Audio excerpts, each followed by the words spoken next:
Thank you for joining us. I'm excited at taking you through the science, process, and everything involved with understanding and implementing what we call post-goal nutrition. I've heard it called rebound dieting, reverse dieting, whatever it is that you want to say. But we look forward to taking you through this and explaining you A to Z so that you can then pass this information on to yourself and on into your clients. So without further ado, here is what we would like to cover today. Post-goal nutrition defined, what that means, understanding metabolism, understanding metabolic and hormonal adaptations. This is going to be a huge one, the hormonal adaptations. Most common post-diet pitfalls. You may have done some of these yourself. Top factors influencing the severity of the metabolic adaptation. You know, someone losing 20 pounds is going to be differently as far as their metabolic adaptation than someone that got stage ready at 2% body fat on stage. Accessing metabolic adaptation, normal to severe, and how to coach yourself or others through that. Top factors influencing the severity of metabolic adaptation. Restoration methods, so okay, what do we do from there? And supplements, are there any nutritional supplements that can help in this metabolic restoration? And then designing the macronutrient distribution, or what exactly your post-diet looks like. All right. So post-goal nutrition defined, or reverse dieting. What is post-goal nutrition?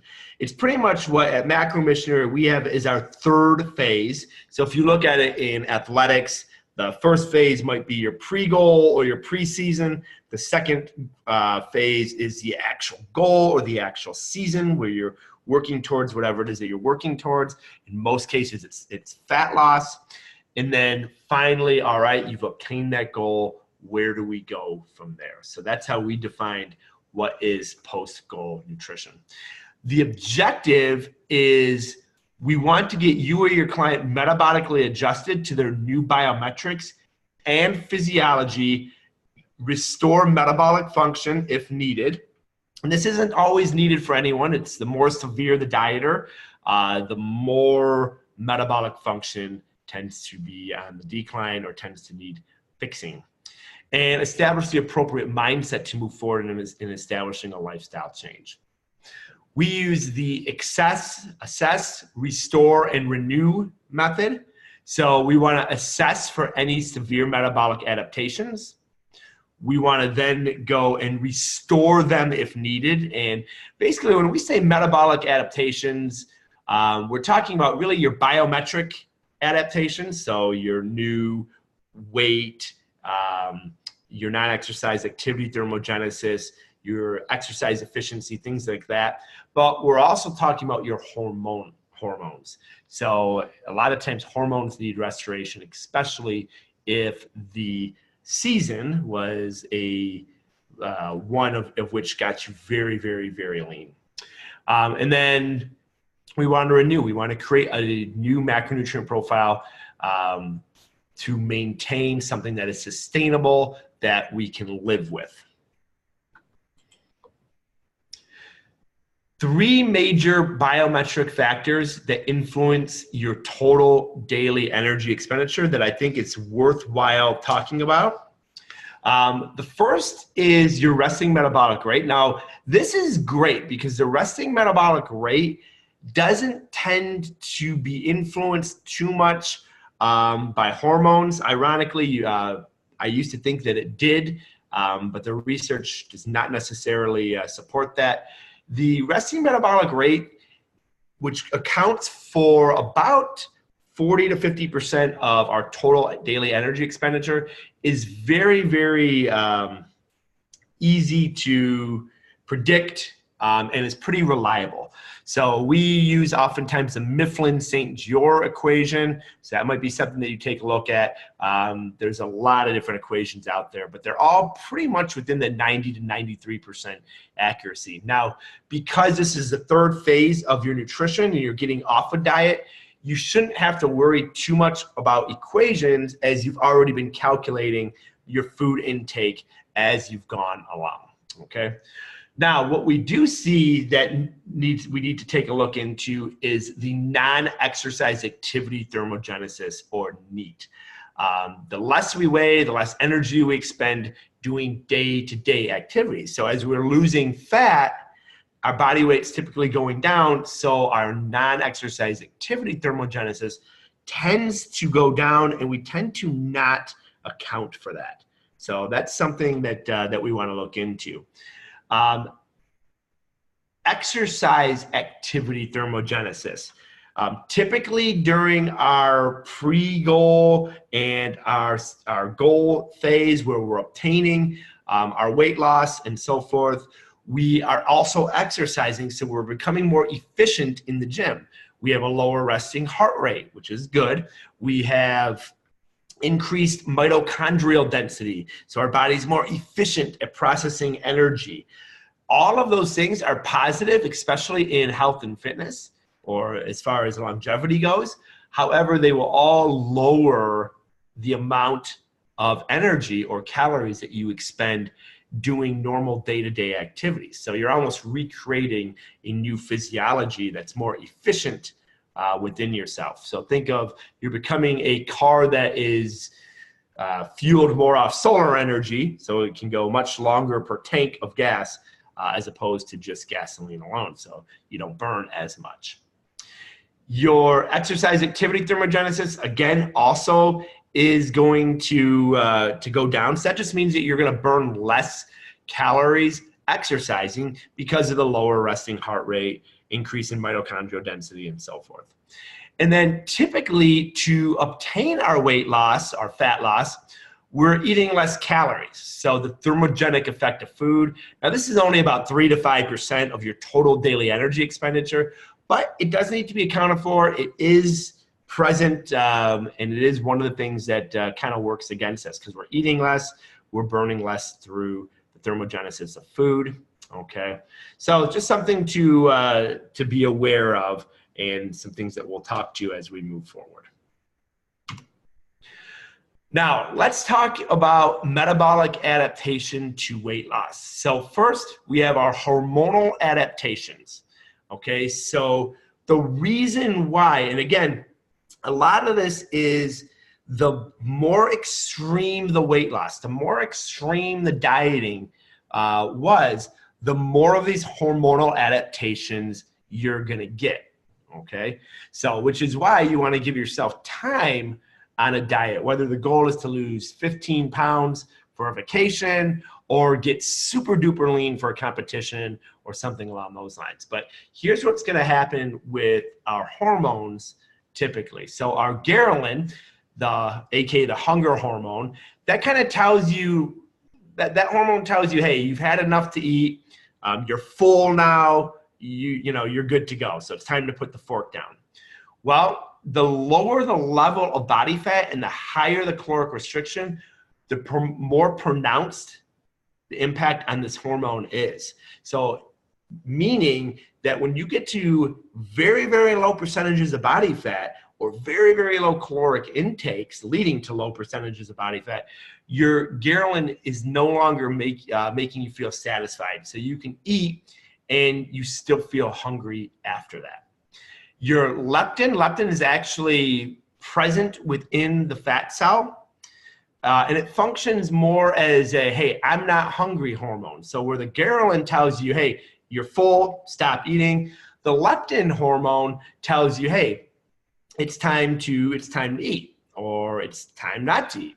So as we decrease body fat, leptin decreases, as again, it's present within body fat, and we feel less satisfied and tend to want to binge eat as a result. So these two hormones kind of work hand in hand. One tells you, hey, leptin, hey, it's time to eat.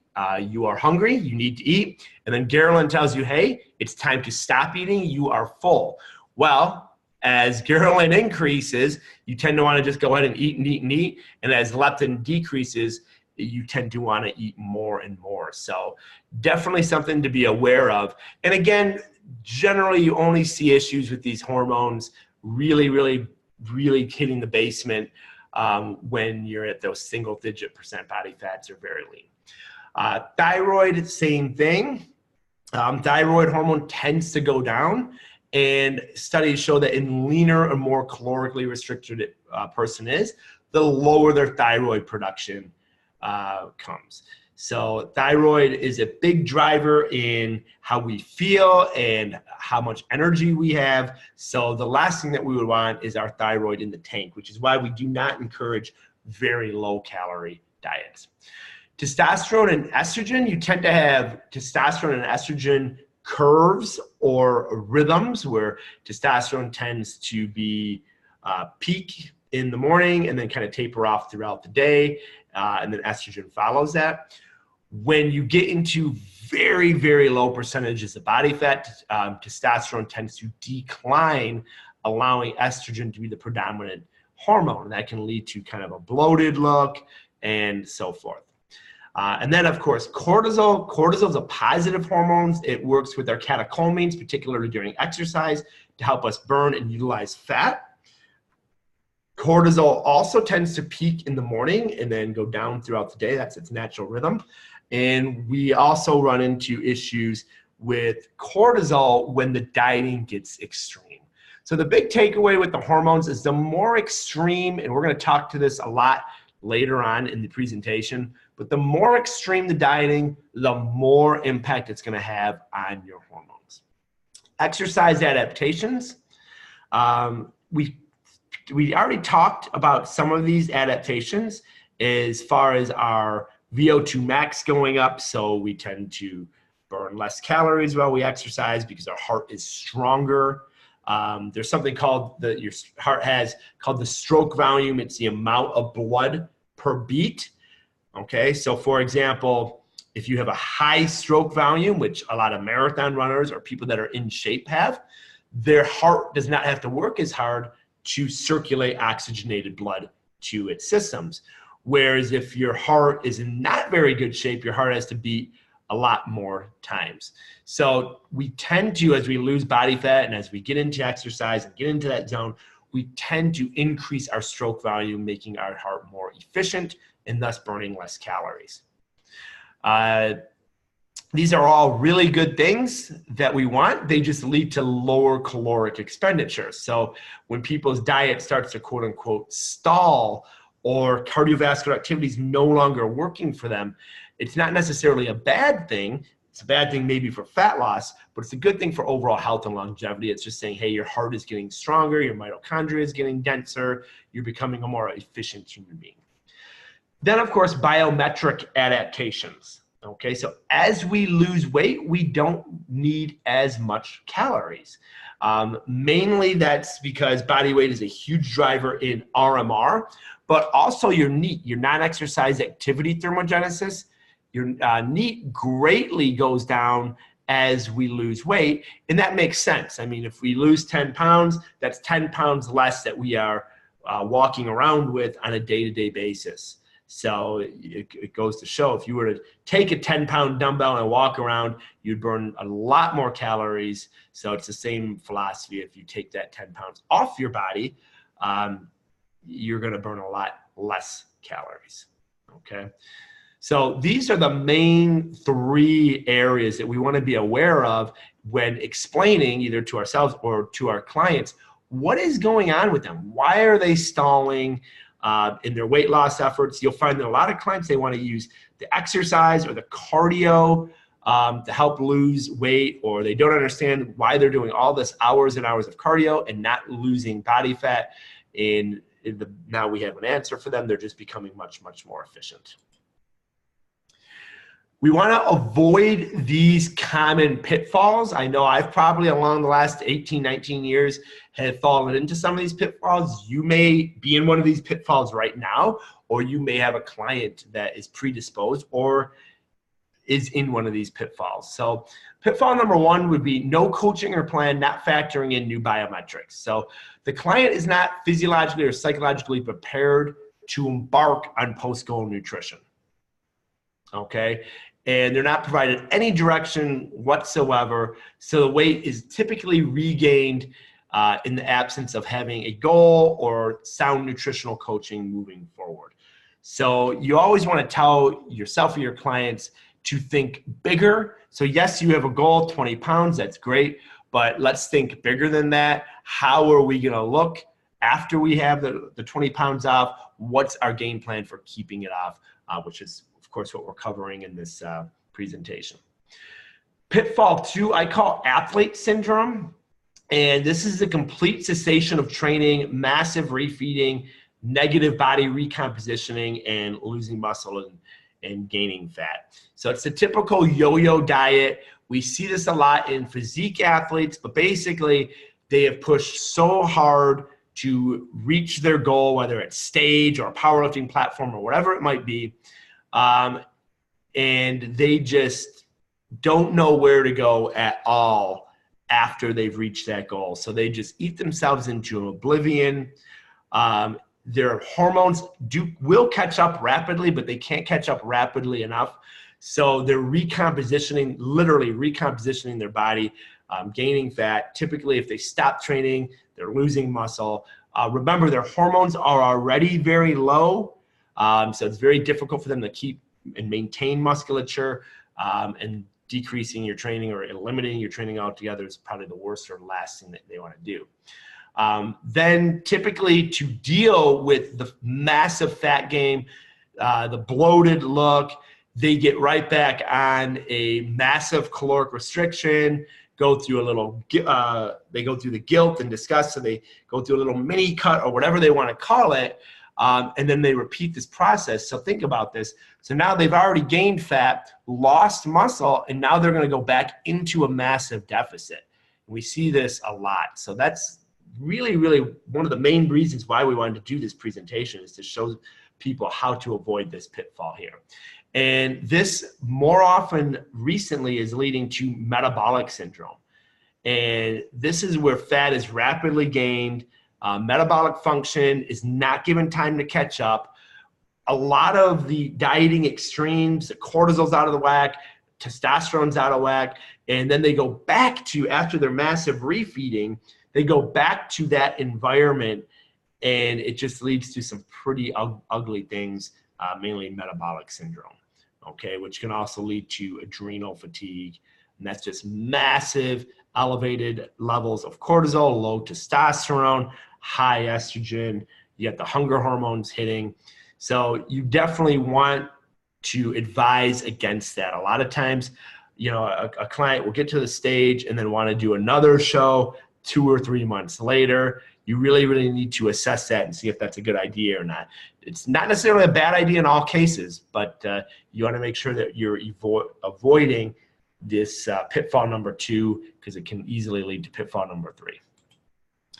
All right, so this is going to be very important when assessing and deciding, okay, what direction do I need to go with myself or my client? Now, I will tell you that the metabolic adaptations beyond the biometric adaptations, so these hormonal adaptations that we're talking about, they really only occur or are severe in the extremely aggressive dieting approach that you would typically see like on a contest prep or something along those lines.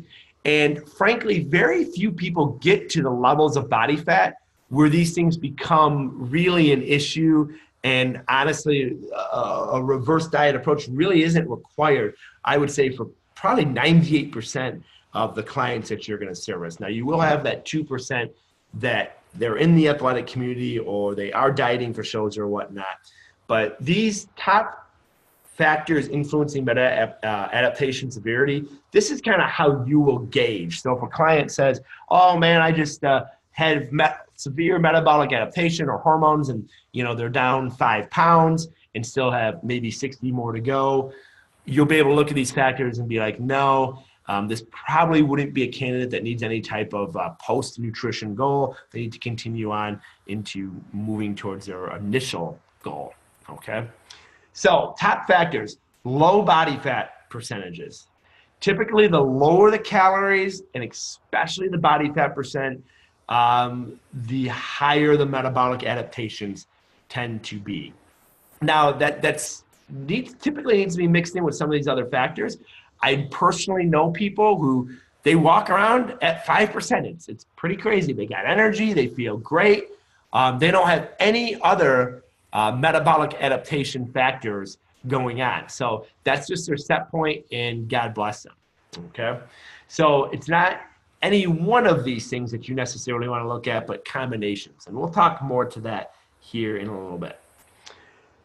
Large weight loss quickly. So if the client lost more than 1.2% of their body weight per week for an extended period of time, there's probably going to be more metabolic adaptation or more severe metabolic adaptation that went on with that person than someone that did a slower fat loss approach. Large amounts of exercise. We already talked about heart rate. So if you're doing huge amounts of cardio, and say that you already are pretty in shape, you've got a resting heart rate of 65 beats per minute, and you lower that to 55 beats per minute. Well, if you look at that over a year, that means your heart is going to beat 5,256,000 times less at the lower heart rate. That's a good thing. That is great for longevity, but that's a lot less calories that you're going to be burning both during exercise and in a 24-hour period, so both in the arena and outside of the arena. So something to factor in. If the person's done large amounts of exercise, that's going to lead to more metabolic adaptation. Okay.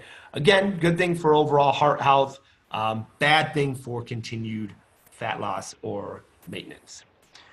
High amounts of stimulants, so mega high amounts, greater than 400 milligrams of caffeine for females, it's 600 milligrams of caffeine for males.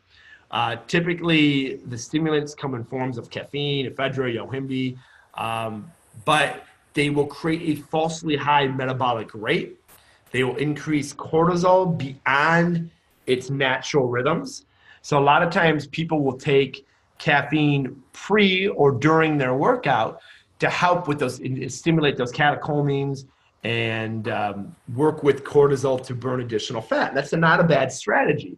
But when you're also taking in mass amounts of caffeine in the morning, and then again in the later afternoon and around your workouts, that's when cortisol tends to be artificially elevated throughout the day, and bad things tend to happen, and more metabolic adaptation tends to be set in. Lifestyle factors. So what is going on in your life, just everyday life? Are you switching jobs? What is your sleep quality looking like? Are you addressing oxidative stress, inflammation? Is there a breakup, or is there someone new in your life? So your body only recognizes these things as stress. It does not recognize positive or negative stress. It just understands stress. So even positive things, if you were to win the lotto, your cortisol would go way up, as well as other metabolic markers. So it's important to look at stress as just stress and not positive or negative. And then hormonal factors, we've already talked to, and we're gonna actually talk to in the next slide of additional about hormonal factors. But in an extremely lean individual, I might go ahead and send them. We use for myself, I use everlywell.com product/metabolism. They have a metabolism test. It's about $80, and it's going to assess your thyroid. It's going to assess your free testosterone, and it's going to assess your cortisol. Now, again, I do competition, so these things are going to be in the tank.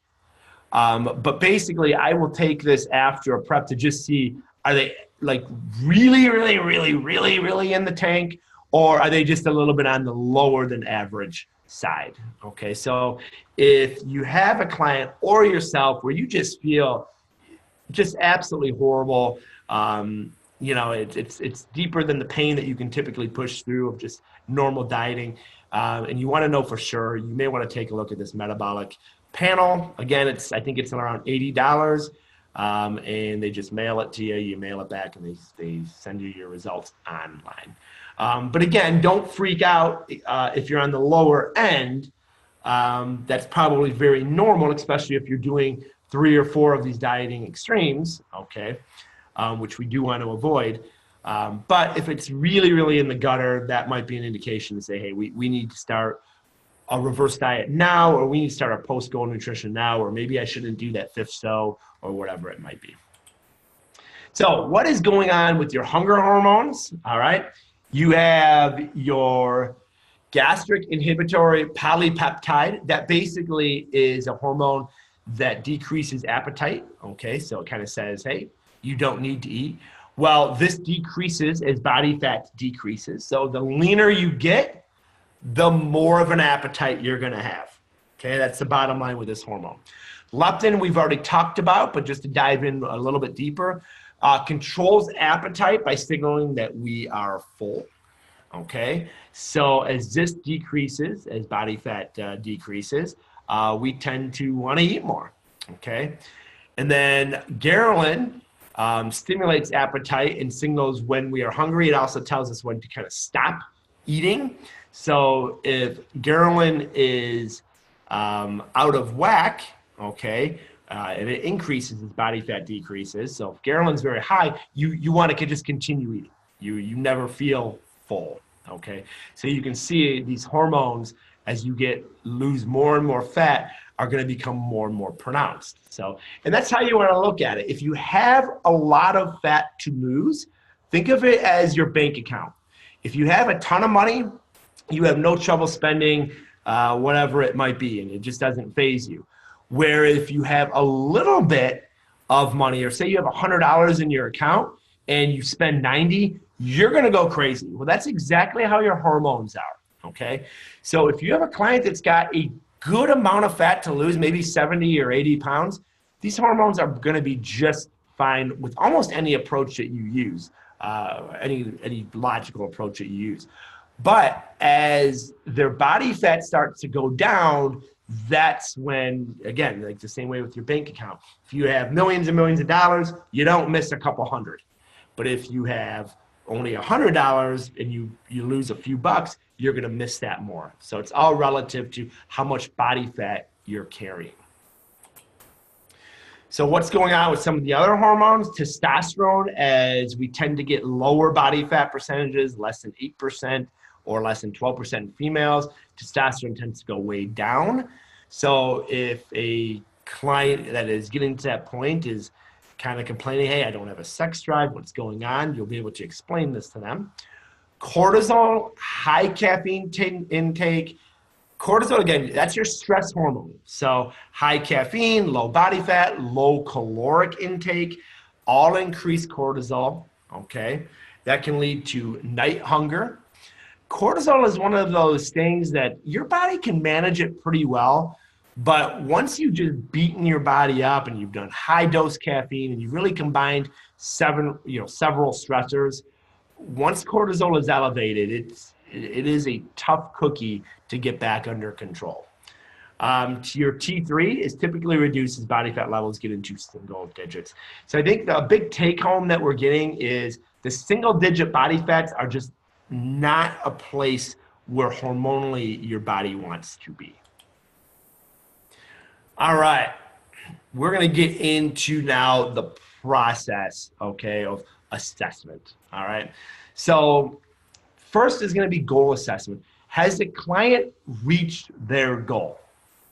If the answer is yes, then we're going to move to the next step. Now, if the client is exhibiting some of these signs, but nothing too serious, you know they haven't reached their goal, they still have some fat to lose, then we would suggest a 1 to 2 week diet break. Okay, and a diet break is not we go ham on food and we overeat. The diet break is we're going to go back to the caloric intake of where we started, where we were maintaining our body weight. That would be a diet break. So that does give the client or yourself a couple hundred extra calories, depending on how big your deficit was, and a little bit of freedom for a week or two. And this helps more psychologically than anything, but there is some good data that diet breaks sporadically put in are also a good way to keep things metabolically functioning from a physiological standpoint as well, okay? So next, identify current biometrics compared to pre-goal. Was there extreme weight loss, greater than 30% of their body weight? Large drops in body fat or increases in lean body weight. So maybe they put on a bunch of muscle. Very low body fat percent. You want to assess their hormones, okay? So ask them about their sex drives. Are they constantly cold? That could typically mean that your T3 is out of whack, your thyroid's out of whack. Very, very low energy levels. That can sometimes indicate that their calories that you have them on are too low. It can also indicate very high cortisol, low exercise activity thermogenesis, and lowered resting heart rate. So extremely low energy. And we're not just talking about like, oh man, I feel a little bit less motivated. I feel a bit more tired. We're talking about like really, really bad low energy lulls.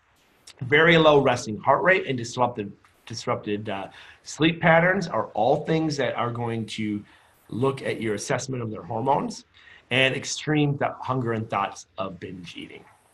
So from here, we can determine, from this assessment, we can determine, are they mildly adapted? So this client's gonna feel great, didn't use many extreme factors, which we'll talk to, has a good or better energy levels than their pre-goal, and has good daily energy and loving their fat loss achieved, okay?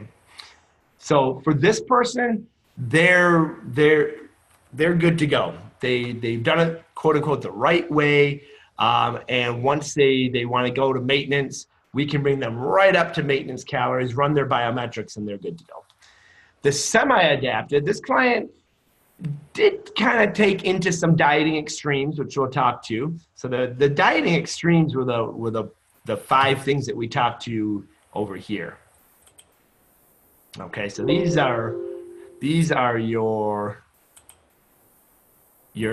extreme factors. So you can see there's 1, 2, 3, 4, 5, 6 of them. Okay, so that's what we're talking to when we look at that.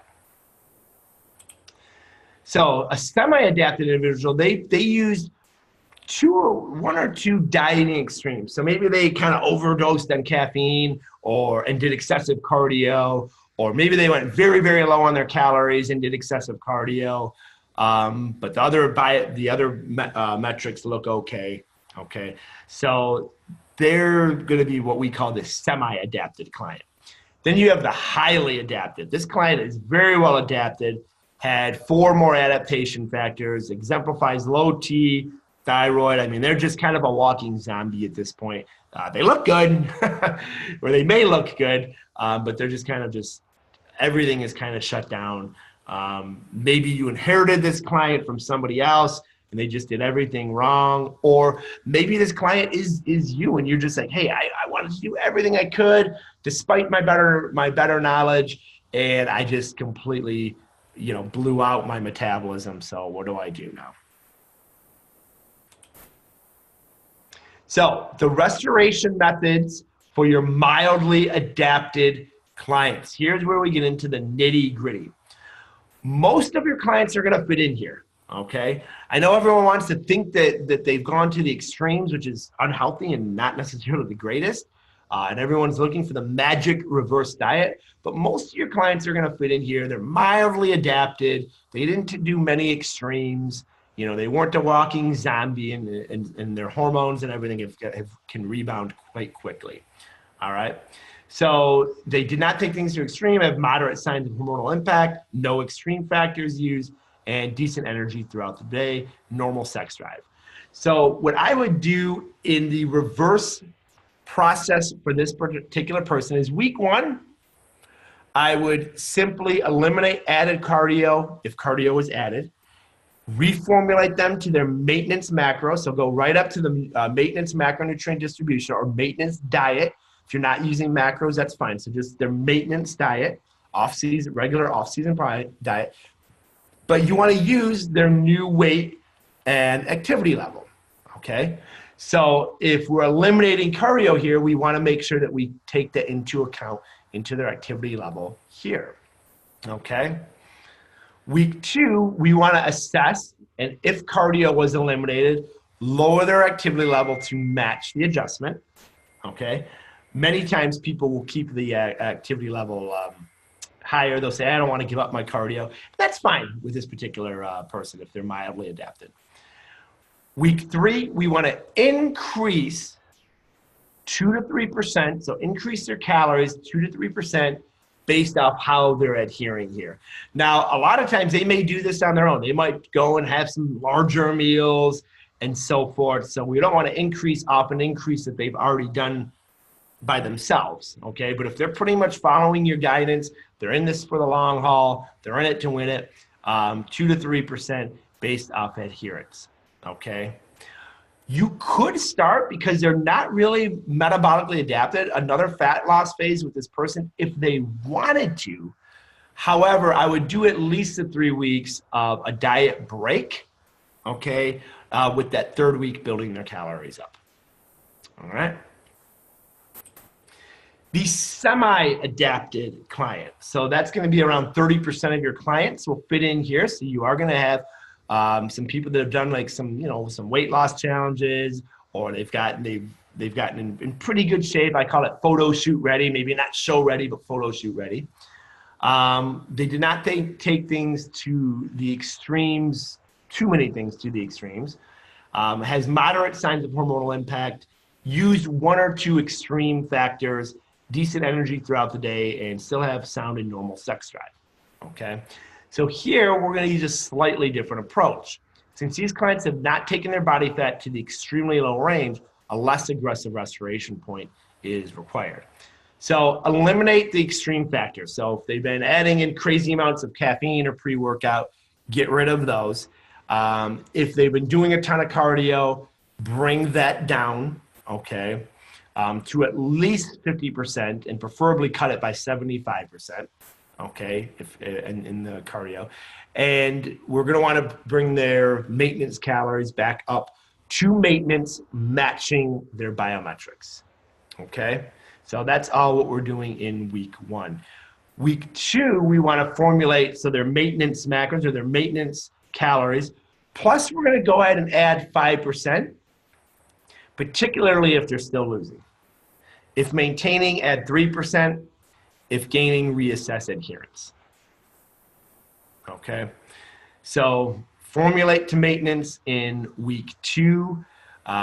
Week 1, sorry, I did misspoke. Week 1, we're basically just eliminating the extreme factors that they use, the fat burners or extreme cardio and so forth. So we're keeping, as we move them into maintenance calories, we want to keep them on a little bit more the caloric distribution they're used to, but eliminate those extreme factors, okay?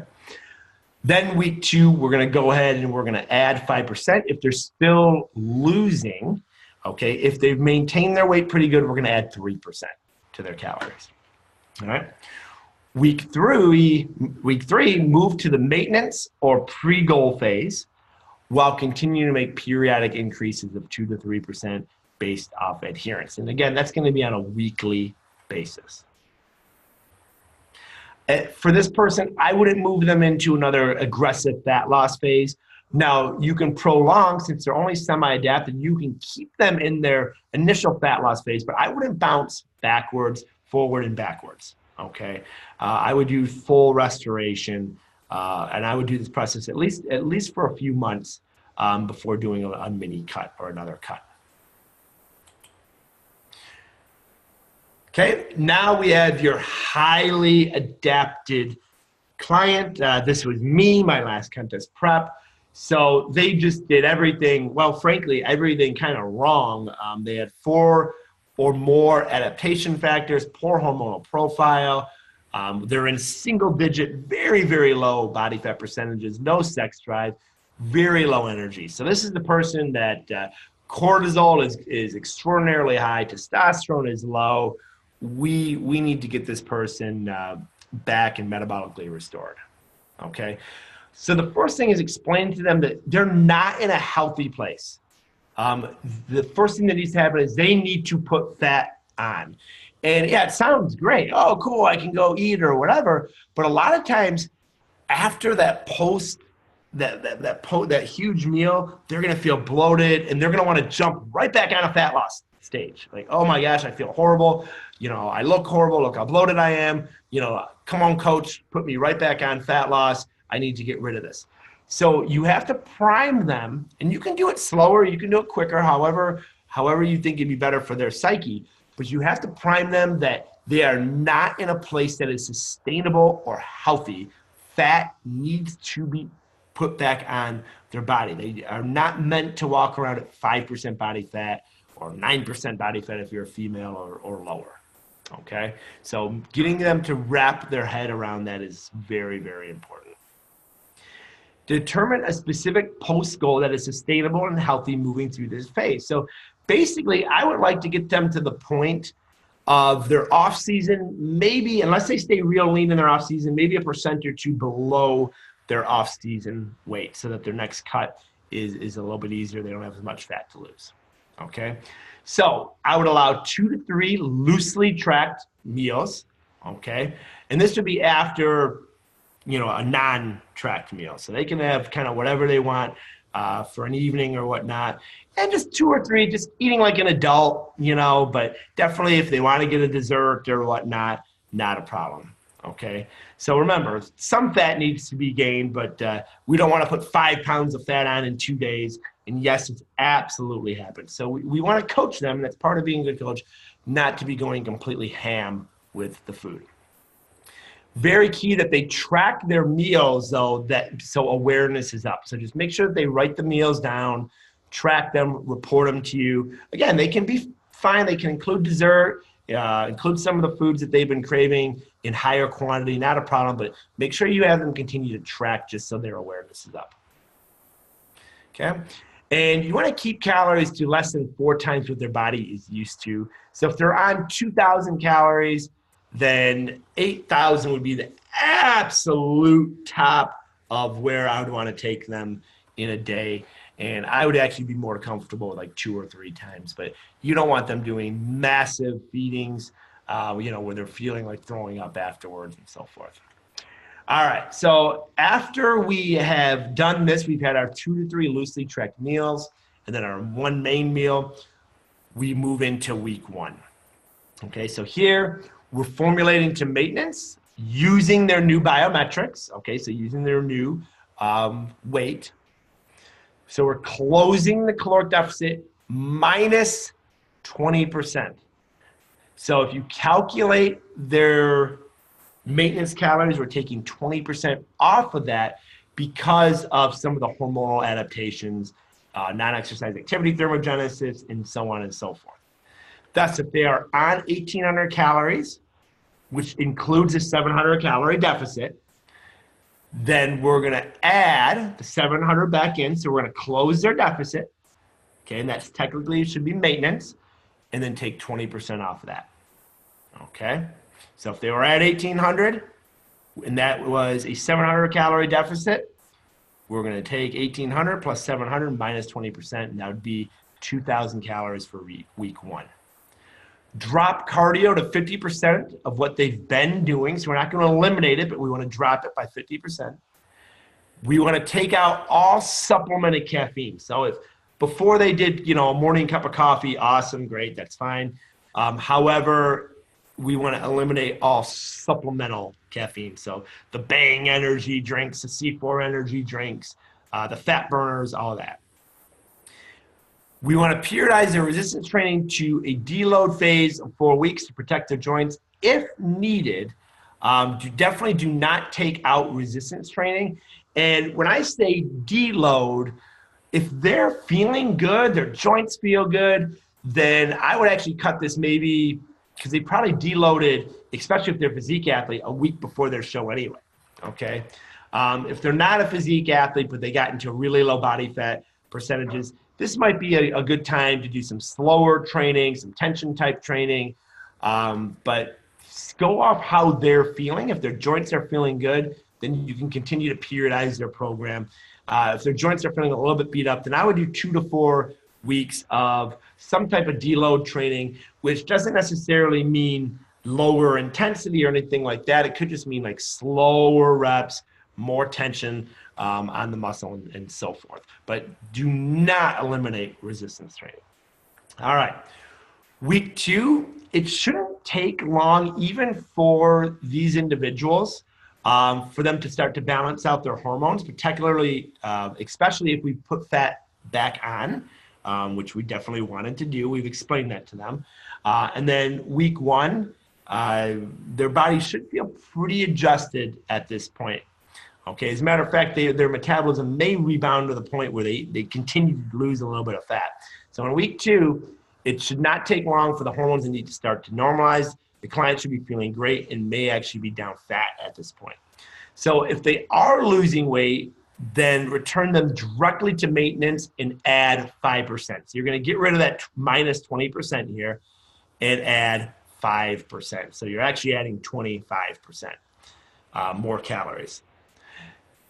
So for the same client on the 1,800 calories plus 700 plus 5%, that'd be 2,625 calories. Okay. So if you recall, they had a 700 calorie deficit before, and then we did that minus 20%. So that's gone, and we're also adding an additional 5%. If they're gaining weight, then reassess adherence. Okay. So if they're gaining weight, maybe they've gone off the deep end. Maybe they've had, some crazy meals. Just ask for some honesty there. And they can repeat week 1 if that's the case. If adherence is not sound, then again, repeat week 1 and make sure that you're coaching the behaviors. If they're maintaining, go ahead and same thing, add 5% more calories and eliminate all added cardio unless they really enjoy it. If they really enjoy the cardio, they can stay on it. But I would eliminate all added cardio. So if they, run 3 days a week all the time in their off season, cool. Keep them in that place. But when I say eliminate all added cardio, I meant eliminate all excessive added cardio that was going on that got them into this highly adapted state. Okay. Week 3, we want to reassess. If the client is still losing, then add another 5% calories this week. If they're gaining beyond their desires, you can return to week 2, possibly be week 1 if they're adhering perfectly. But generally, if they're gaining, there's probably some adherence issues. There's probably some meals that they're just not telling you about. So you're going to want to have a phone conversation on that.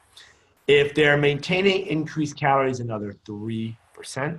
And again, you're going to want to encourage all added cardio to be eliminated at this point. By now, the client should be fully restored, prepped to move on into the maintenance or pre-goal phase.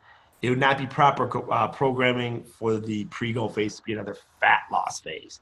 So what I would continue to do is continue to repeat week 3 with the 5 or 3% increase until they get to a point where they say, hey, this is where I want to maintain, or maybe you guys get to a point because they may want to maintain, unrealistic type body fat levels. So once you as a team get to that place, then you've now established your maintenance macronutrients and you can move on into the next phase of your diet or hang out there for a while.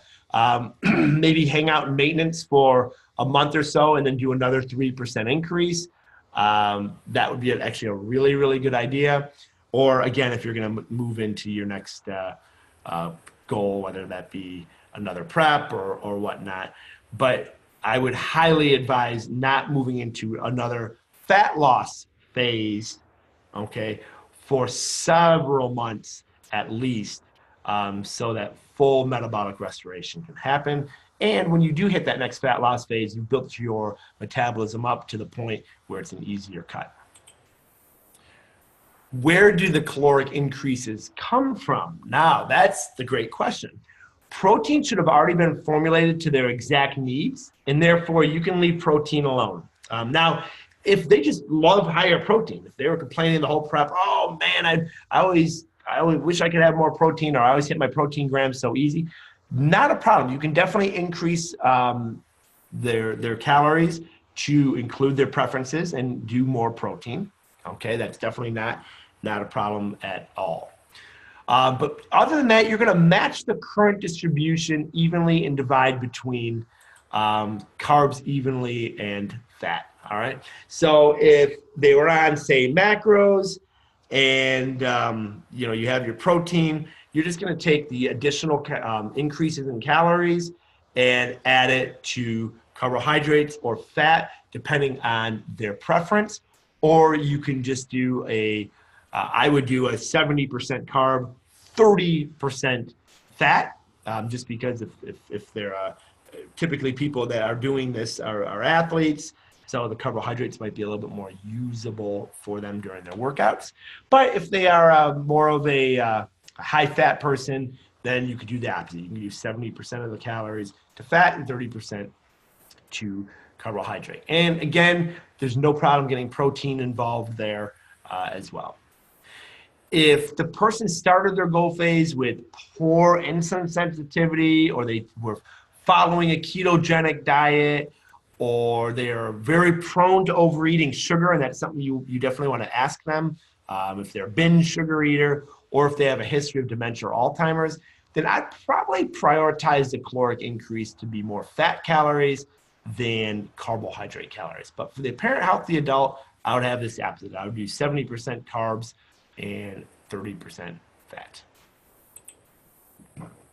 Additional restoration methods for highly adapted clients. So again, we're talking about that level 3 client that's just highly adapted. And this might be something that if you inherit them as they are in mid-prep and they've just thrown the book at themselves, this might be some things that you can help them not be as highly adapted. So iodized salt and increasing crucifix vegetables. So the iodized salt will help with your T3 levels, okay? And large amounts of the cruciferous vegetables can help control elevated estrogen levels.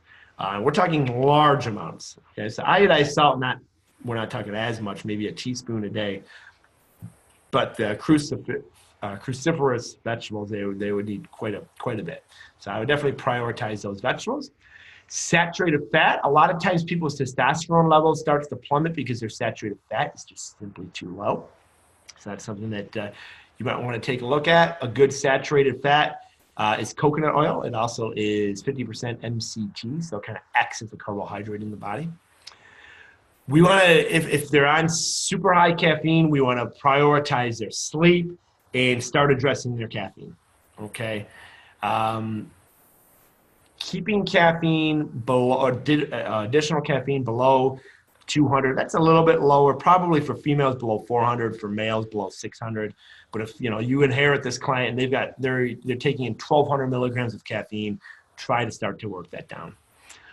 Binge drinking, well, they're probably not binge drinking during any type of prep or in season, but a lot of times if that's how they want to celebrate post-season and they're highly adapted, we're going to want to keep the drinking at bay because that will further decline the tiny bit of testosterone that they have. And gain fat to healthy levels quickly. So again, we address that. If they're highly adapted, they're excessively lean, which is why they're probably highly adapted, they're going to want to put some body fat on. Supplements to aid in metabolic restoration, anything that reduces oxidative stress. So NRF1 and NRF2 activators, we take Protandim ourselves. I mentioned earlier, I was in that highly adapted phase because I cut calories excessively low. I had excessively high caffeine intake. My cortisol was through the roof. Testosterone was plummeted. And one thing that kept me from having to give up is I doubled up on these two products. They help you sleep. They reduce oxidative stress. So they were able to reduce my stress enough for me to keep going. And probably would not have been able to keep going if it wasn't for these products here. So definitely do some research on that. REM sleep, reducing inflammation, reducing oxidative stress in general. A good probiotic, okay? Your gut microbiome can even be a problem if unhealthy inflammatory bugs outnumber the good ones. Okay, well, basically we're just talking about reducing inflammation. That's the name of the game. Okay, so a good probiotic, and then a good fish oil, 0.25 milligrams of EPA per 10 pounds of body weight. Again, this will just help reduce inflammation. Okay, so these are good products to have during the time period, but particularly after for your highly adapted people. We hope this was useful. If there is anything that you have additional questions on, please just email coaching@macromissionary.com, or we can hop on a phone call. I really want you to take this information and either apply it to yourself and disseminate it to your clients, or both. The more people that we can positively impact, the better. The more people that we can help you positively impact, the better. If this was helpful, if you learned from this, please let other people know. Please share it on your social media. We'd be greatly appreciative if you did that. And we appreciate you partaking. We appreciate you trusting in us. And we wish you the best in your personal training and in business.